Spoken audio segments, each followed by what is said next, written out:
নমস্কার, doctor roots চ্যানেলে আপনাদের স্বাগত। আজকের আলোচনার বিষয় হচ্ছে কিডনি স্টোন বা কিডনিতে পাথর। বয়স্ক বা ইয়ং প্রত্যেকেরই কিডনিতে স্টোন হতে পারে, তবে ইয়ংদের অর্থাৎ 20 থেকে 40 বছর বয়সের লোকেদের মধ্যে এই কিডনিতে স্টোন হওয়ার চান্সটা বেশি থাকে। তার কারণ হচ্ছে এই 20 থেকে 40 বছর বয়সের লোকেরা বা ইয়ং অ্যাডাল্ট যারা, তারা অ্যাক্টিভ থাকে বেশি, অর্থাৎ জল কম খাওয়া, সারাদিন ঘুরে বেড়ানো এবং তার জন্য ডিহাইড্রেশন হওয়া, বাজে লাইফস্টাইল, এসব কারণে কিডনিতে স্টোন হওয়ার চান্স তাদের বেশি থাকে। তাছাড়া বয়স্কদের যাদের কিডনিতে স্টোন হয়, দেখা গেছে তাদের কোনো রোগের জন্য ওখানে কিডনিতে স্টোন হয়েছে, কোনো খারাপ কিছু রোগ হয়েছে, তার জন্য তার ফলস্বরূপ কিডনিতে স্টোন হয়েছে। তাহলে যদি এটা আমরা জানতে পারি যে কিডনিতে স্টোন হলে কি কি সমস্যা হতে পারে, কিডনির কতটা ক্ষতি হতে পারে এবং এর থেকে বাঁচার উপায়, সতর্কতা কি কি অবলম্বন করে চলতে হবে, যার ফলে কিডনিতে স্টোন আমরা প্রিভেন্ট করতে পারবো, তাহলে আজকে এই সব কিছু নিয়ে আলোচনা করব।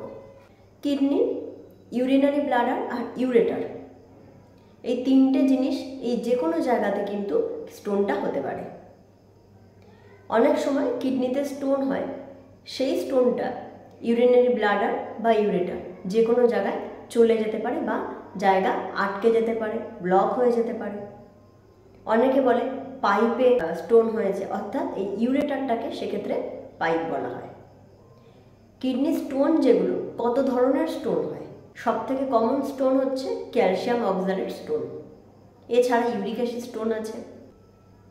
কেন কিডনিতে স্টোন হচ্ছে, কারণ কি না, কারণগুলো হচ্ছে ক্যালসিয়াম অক্সালেট বা ইউরিক অ্যাসিড বেশি মাত্রায় যদি জমা হয়, তখন সেক্ষেত্রে ওটা স্টোন তৈরি হয়। তাহলে জমা হচ্ছে কি করে না, যদি আমরা ইউরিন ঠিক মতন করতে না পারি বা ইউরিন যদি ঠিক মতন যতটা পরিমাণ আমাদের শরীর থেকে বেরোনোর কথা সেটা যদি সঠিক মাত্রায় না বেরোতে পারে, ইউরিক অ্যাসিডগুলো বা এই ক্যালসিয়াম অক্সালেট এগুলো সঠিক মাত্রায় বেরোতে না পারার জন্য সেখানে জমে স্টোন তৈরি হয়। এছাড়া জেনেটিক কারণে হতে পারে, ইনফেকশনের কারণেও হতে পারে। তাছাড়া জল কম খেলে কিডনিতে স্টোন হয়, এটাই মেন কারণ। জল কম খাওয়ার জন্য ইউরিন দিয়ে আমাদের রেজন পদার্থ বা বজ্র পদার্থগুলো, খারাপ জিনিসগুলো সঠিক মাত্রায় বেরোতে পারে না। যদি নন ভেজ হাই ক্যালোরিক খাবার বেশি পরিমাণে খাওয়া হয়, সেক্ষেত্রেও স্টোন হয় কিডনিতে। এই নানা রকম কারণ রয়েছে। এবার সিমটম বা লক্ষণ কি করে বোঝা যাবে যে কিডনিতে স্টোন হয়েছে? সবার প্রথম এবং সবথেকে গুরুত্বপূর্ণ লক্ষণ যেটা প্রকাশ পায় সেটা হচ্ছে ব্যথা। পেটে ব্যথা ঠিক নয়, এখানে পুরোটাই কিন্তু পিঠে বা পিছনের দিকে ব্যথা হয়। কিডনির ব্যথা মেনলি পিছনের দিকে হয়। সেটা হয়তো এতটা বেশি বা তীব্র ব্যথা যে আপনার মনে হতে পারে যে ব্যথাটা পেটে করছে বা দুই সাইডে করছে, পেটের ডান দিক বা দিক, কিন্তু অ্যাকচুয়ালি ব্যথাটা পিঠের দিকে পড়ে এবং ব্যথাটা কিছুটা স্পেসিফিক থাকে। ব্যথাটা কোমরের উপরের দিকে করে, অনেক সময় এই ব্যথা মনে হয় তলপেটের দিকে নেমে আসছে, আর প্রচণ্ড ব্যথা করে, তীব্র ব্যথা। এই ব্যথা হলে যখন নড়াচড়া করবেন বা কাজ করবেন, তখন অতিরিক্ত ব্যথাটা যেন বেড়ে যাচ্ছে, মনে হচ্ছে যেন বসে থাকলে ভালো থাকা যাচ্ছে, ব্যথাটা কম থাকছে। তাহলে মেন এবং প্রথম লক্ষণ হচ্ছে ব্যথা হওয়া। দ্বিতীয়ত, ইউরিনে ব্লাড আসতে পারে, কখনো কখনো ইউরিনটা গাঢ় লালচে কালারের হতে পারে। তৃতীয়ত, কিছু কিছু ক্ষেত্রে জ্বর আসতে পারে। 4 নাম্বার হচ্ছে ইউরিন করার সময় ইউরিনটা ফ্লো ভালো নেই, অর্থাৎ আটকে আটকে যাচ্ছে মাঝে মধ্যে, তার মানে কোথাও ব্লক হয়ে আছে, সেটা স্টোনের জন্যই হওয়ার চান্স বেশি। অর্থাৎ ইউরিন করার সময় অনেকেই দেখবেন ইউরিনটা ক্লিয়ার হলো না, আটকে আটকে যাচ্ছে। এবারে কি পরীক্ষা নিরীক্ষা করতে হয়? কিডনি স্টোন হলে যদি পেশেন্ট এভাবে আসে যে পিঠে ব্যথা করছে বা পেটের দুদিকটা মনে হচ্ছে প্রচণ্ড ব্যথা, তখন সবার ফার্স্ট যেটা আমরা করি আল্ট্রাসোনোগ্রাফি করি, ইউএসজি। মেনলি করতে হবে ইউএসজি কেইউবি, কিডনি ইউরিনারি ব্লাডার। এই জিনিসটা আল্ট্রাসোনোগ্রাফি করে দেখতে হয় এবং আল্ট্রাসোনোগ্রাফিতে দেখা যাবে স্টোন হচ্ছে কোথায়, স্টোন কোথায় আছে, কতটা সাইজের স্টোন, এই জিনিসগুলো দেখা যায়। কিন্তু অনেক ক্ষেত্রে যদি ছোট স্টোন হয় তাহলে সবসময় সেটা আল্ট্রাসোনোগ্রাফিতে ধরা পড়ে না।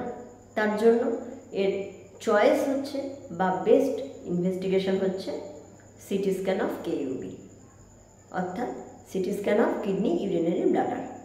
এক্ষেত্রে কোথায় স্টোন আছে, কতটা তার মাপ, এক্স্যাক্ট লোকেশান সব কিছু, বা এই স্টোনের জন্য কিডনিতে আরও কোনো সমস্যা হয়েছে নাকি, এই সব কিছু আপনি জানতে পারবেন।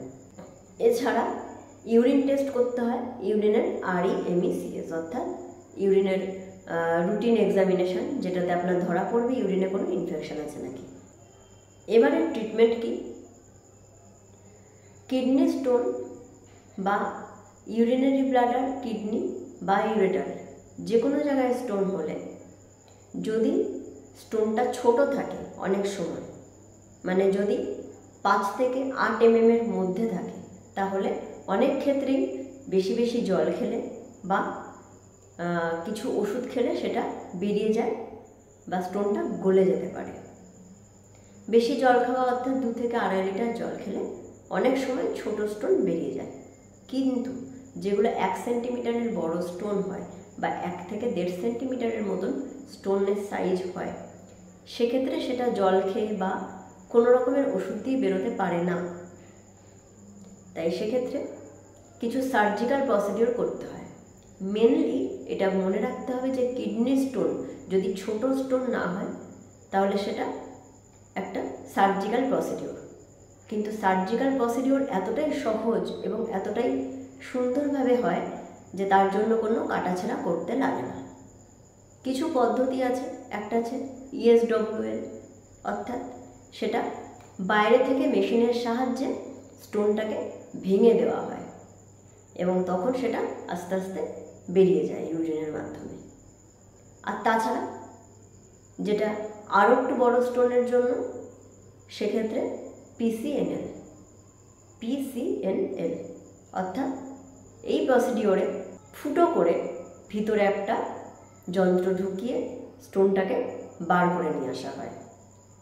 এর মধ্যে মিনিমাম একটা জাস্ট ফুটো করা হয়, কোনো রকমের কাটাছেঁড়া অ্যাজ সাচ কিছু করতে লাগে না। কিডনি স্টোন হলে সার্জিক্যাল ক্ষেত্রে কোনো ভয় পাওয়ার কোনো কারণ নেই। তবে ভয়টা কোথায় হয়?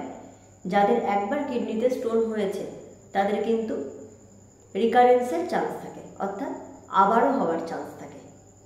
তাই মেনলি এবারে আসছে প্রিভেনশন, অর্থাৎ কি কি সতর্কতা অবলম্বন করতে হবে যার জন্য আমার কিডনিতে স্টোন দ্বিতীয়বার আর হবে না।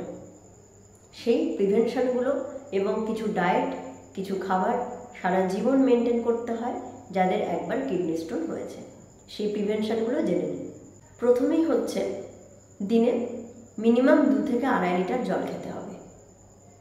খাবারে নুন বা লবণের পরিমাণটা কমিয়ে দিতে হবে। যাদের ইউরিক অ্যাসিড আছে তাদের ইউরিক অ্যাসিড পুরোপুরি কন্ট্রোলে রাখতে হবে। কোলেস্টেরল আছে, সুগার আছে, তাদের সুগার বা কোলেস্টেরল পুরোপুরি কন্ট্রোলে রাখতে হবে। অ্যানিম্যাল প্রোডাক্ট যত পারা যায় কম খেতে হবে, অর্থাৎ দুধ, মাছ, মাংস, রেড মিট পুরোপুরি বন্ধ করতে হবে। সাইট্রাস ফুড অর্থাৎ লেবু, আনারস, যে কোনো রকমের টক জাতীয় খাবার, টক জাতীয় ফল আপনার শরীরের জন্য ভালো, কারণ এই সাইট্রাস ফুড কিডনিতে বা যে কোনো জায়গাতে স্টোনকে হতে বাধা দেয়। আর যাদের একবার কিডনিতে স্টোন হয়ে গেছে তাদের মাঝে মধ্যে ইউরিক অ্যাসিড টেস্ট করে দেখে নিতে হবে এবং ইউরিন REMECS, অর্থাৎ ইউরিনে কোনো ইনফেকশন হয়েছে নাকি সেটা দেখতে হবে। আর তাছাড়া কিডনির টেস্ট অর্থাৎ ইউরিয়া, ক্রিয়েটিনিন, এই টেস্টগুলো মাঝে মধ্যে করে দেখে নেওয়াটা ভালো। এবং যারা ইয়ং, যেহেতু তাদের মধ্যে কিডনি স্টোন হওয়ার চান্স প্রচণ্ড বেশি থাকে। তাই spicy food, high caloric food এগুলো একটু অ্যাভয়েড করতে হবে। আশা করি আজকের ভিডিওটা যথেষ্ট হেল্পফুল ছিল। অন্য ভিডিও নিয়ে আবার দেখা হবে। ধন্যবাদ।